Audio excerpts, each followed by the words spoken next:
ஒரே மொழி தாயா வச்சிருக்கிறான் வடக்கேன்னு சொன்னார். நீங்கள் 3 மொழின்னு சொல்கிறீங்க, தமிழை படிச்சுக்கோ, இங்கிலீஷையும் படிச்சுக்கோ, ஹிந்தியையும் படிச்சுக்கோன்னு சொல்கிறீங்க.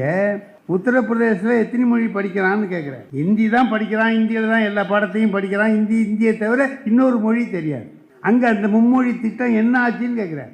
அது ஒரு கூர்மையான கேள்வி. மும்மொழி திட்டத்தை ஏற்றுக்கிட்டாதான் உனக்கு பணம் கொடுப்பேன்னா, அங்கே மும்மொழி திட்டம் இல்லையே, ஏன் பணம் கொடுக்குற? இந்த தமிழை அழிப்பதற்கு யார் யார் பாரதி சொன்னா பாருங்க. ஒரு பேதை சொன்னான், மெல்ல தமிழ் இனி சாகும் என்று சொன்னவன் ஒரு முட்டாப்பைய சொன்னான் அப்படிங்கிறார். ஏன்னா தமிழ் சாகவே சாகாது, சாகடிக்க முடியாது.